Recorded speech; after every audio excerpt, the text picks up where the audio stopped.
ہزاروں بلوچ تربت میں بالاچ بلوچ کے ماورائے آئین قتل کے بعد سے اپنے بنیادی دستوری مطالبات کے ساتھ احتجاج کر رہے ہیں، اور ٹی وی پر بحث سیاستدانوں کی کرتب بازیوں پر موقوف ہے۔ کئی سال پہلے نقیب محسود کا قتل ہوا تو ہزاروں بلکہ لاکھوں پشتون وہ ملک کے مختلف علاقوں میں اپنے بنیادی دستوری مطالبات کے ساتھ احتجاج اور دھرنے دیتے رہے ٹی وی اسکرینوں سے، لیکن وہ غائب رہے۔ اس جو عوامیت پسند رہنما یا نظریے سے اختلاف کرے اس پر کوئی نہ کوئی الزام عائد کر دیا جاتا ہے، یا اسے غدار کہا جائے گا، یا اسے ملک دشمن کہہ دیا جائے گا، یا دشمن ملک کا ایجنٹ کہہ دیا جائے گا، یا اسے کرپٹ تو کہہ ہی دیا جائے گا۔ یعنی اگر ایک جمہوری رہنما گفتگو کرتا ہے تو اس کے سامنے ریاست، جمہوری نظام اور معاشرے کے تمام طبقات ہوتے ہیں، جبکہ عوامیت پسند رہنما تقریر کہیں بھی کرے اس کا مخاطب فقط ووٹر ہوتا ہے۔ آداب دوستو، کیسے مزاج ہیں؟ اچھا، مشکل موضوعات کی بیٹھک کے لیے میں نے اپنے پیج پہ ایک سوال لکھا تھا کہ آپ کس مشکل موضوع پر گفتگو سننا چاہتے ہیں، تو وہاں ایک عجیب سا سوال مجھے دیکھنے کو ملا، گو کہ وہ جو مشکل یا ممنوعہ سوالات کی ہم نے کیٹیگری بنا رکھی ہے اس میں تو وہ نہیں آتا، لیکن وہ بڑا دلچسپ سوال تھا۔ اور سوال تھا کہ ہمارا مستقبل کیا ہے، پاکستان کا مستقبل کیا ہے، کوئی راستہ ہے ہمارے لیے یا آگے مزید تاریکی ہے؟ اب یہ سوال اس لیے دلچسپ تھا کہ ہم نے جو طے کیا ہوا ہے کہ مشکل موضوعات پر گفتگو کی جائے وہ تو فلسفہ یا سائنس یا دقیق موضوعات جن پر عام حالات میں گفتگو نہیں ہوتی ان کے لیے، لیکن یہ موضوع دلچسپ ہے۔ اس کی وجہ یہ کہ میں ظاہر ہے کچھ جوتشی تو ہونی کہ آپ کو میں وقت سے پہلے مستقبل کے راز بتا دوں، لیکن میں آپ کو سیاسی طور پر گفتگو کرتے ہوئے کم سے کم پریڈکٹ کر سکتا ہوں کہ کیا کچھ ممکن ہے۔ اچھا، یہ سوال کہ مستقبل کیا ہوگا، اس کا آسان سا جواب یہ ہے کہ دیکھنا یہ ہوگا کہ پاکستان جمہوری راستے پر چلتا ہے یا آمریت کے راستے پر۔ مگر اس آسان جواب کو ذرا مزید سیاسی نگاہ سے، وہ جو مشکل سوالات سے نمٹنے والا حادثہ ہے اس کے ذریعے سمجھنے کی کوشش کرتے ہیں۔ آپ نے ایک چیز سنی ہوگی، پاپولزم۔ تو پاپولزم یا عوامیت پسندی کوئی نئی اصطلاح نہیں ہے، مگر پچھلے کچھ عرصے میں دنیا بھر میں عوامیت پسندی کی ایک لہر دیکھی گئی ہے۔ اب آپ پوچھیں گے کہ کیا ہے، ذرا تفصیل سے دیکھتے ہیں اس کو۔ دنیا کے کئی ایسے ملک ہیں جہاں عوامیت پسند رہنما اور جماعتیں بدستور پوری قوت سے موجود ہیں اور سیاسی منظرنامے کو متاثر کیے ہوئے ہیں۔ امریکہ میں ڈونلڈ ٹرمپ ہوں یا یورپ میں انتہائی دائیں بازو کے رہنما، سبھی عوامیت پسندانہ روش اور نعروں کے ذریعے عام افراد تک اپنے نظریات پہنچا رہے ہیں، اور انتخابی سیاست میں ان کی مقبولیت بھی کم نہیں ہے۔ اٹلی میں 5 اسٹار پارٹی، یہ جو تارکین وطن اور مہاجرین مخالف، یہ انتہائی اوپر آئی ہے۔ نیدرلینڈز میں اسلام مخالف اور تارکین وطن مخالف گیرارڈ ولڈرز، ان کی جماعت بہت اوپر آئی ہے۔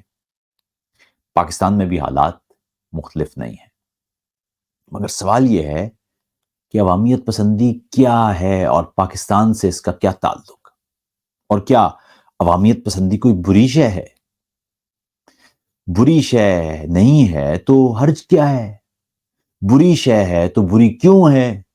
جمہوریت میں عوامیت پسند یا پاپولسٹ سیاست کس انداز سے سیاست کو متاثر کر سکتی ہے یا کرتی ہے؟ کیا عوامیت پسندی جمہوری شے نہیں ہے؟ یہ عام سے سوالات ہیں جن کو دیکھا جانا چاہیے۔ جمہوریت گو کہ اکثریتی رائے ہی کا نام ہے، تاہم جمہوریت کی بنیاد دستور پر ہوتی ہے اور اس کا طریقہ کار انکلوسیو ہوتا ہے، یعنی سب کو شامل کرنے کا، یعنی معاشرے کی تمام اکائیوں کو اکٹھا کرنا، ان کے درمیان گفتگو کرنا اور بیچ کا کوئی راستہ نکالنا اگر اختلافی معاملہ ہو تو۔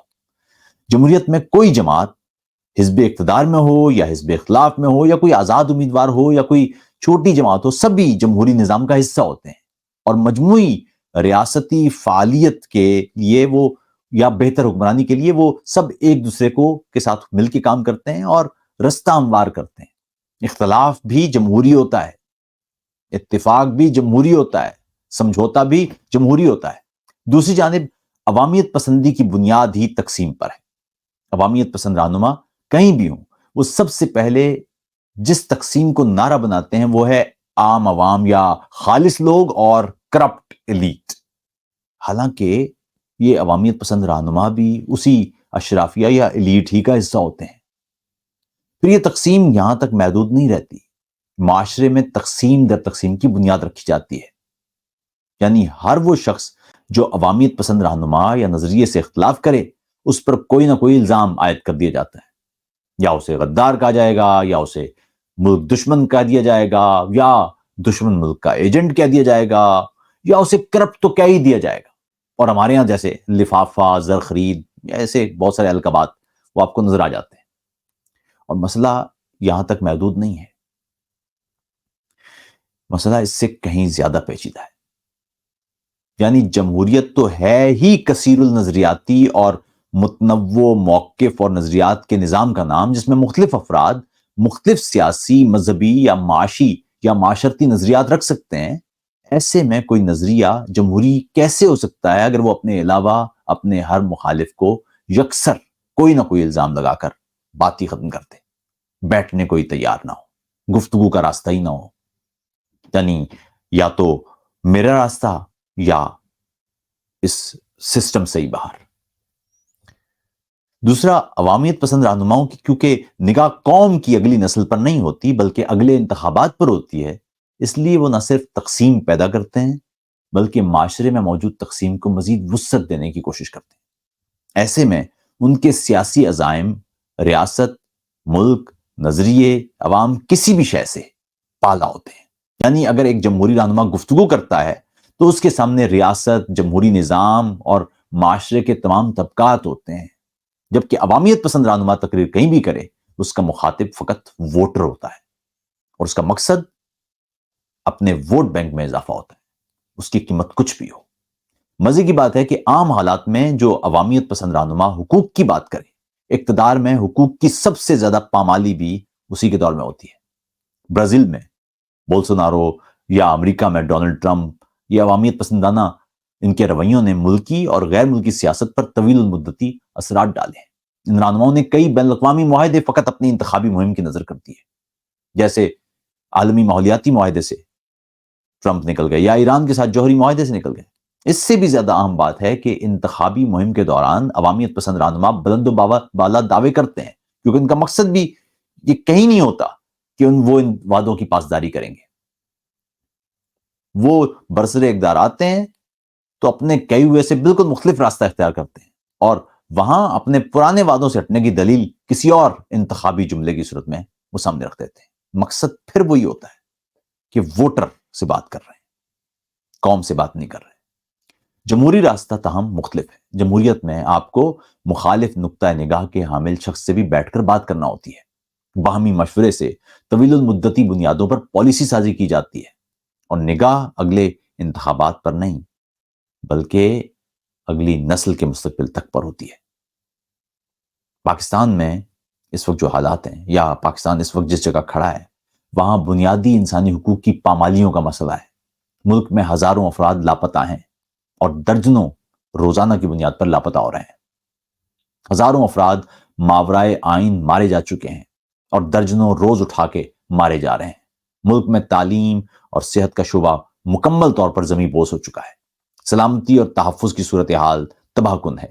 بے روزگاری اور ہنرمندی کی صورتحال خوفناک منظر پیش کر رہی ہے. ایسے میں سیاستدانوں کی جانب سے اکٹھے بیٹھ کر طویل المدتی بنیادوں پر حکمت عملی طے کرنے کی بجائے سیاسی پوائنٹ سکورنگ، بیان بازیاں، انتقامی جملے اور فوکس عوام کی بجائے یا عوام کی بہبود کی بجائے پروپیگنڈا کے ذریعے عوام کو الجھانے اور بنیادی مسائل سے نگاہیں ہٹانے پر مرکوز دکھائی دیتی ہے. اس وقت ہزاروں بلوچ تربت میں بالاچ بلوچ کے ماورائے آئین قتل کے بعد سے اپنے بنیادی دستوری مطالبات کے ساتھ احتجاج کر رہے ہیں اور ٹی وی پر بحث سیاستدانوں کی کرتب بازیوں پر موقوف ہے. کئی سال پہلے نقیب محسود کا قتل ہوا تو ہزاروں بلکہ لاکھوں پشتون وہ ملک کے مختلف علاقوں میں اپنے بنیادی دستوری مطالبات کے ساتھ احتجاج اور دھرنے دیتے رہے ٹی وی اسکرینوں سے، لیکن وہ غائب رہے.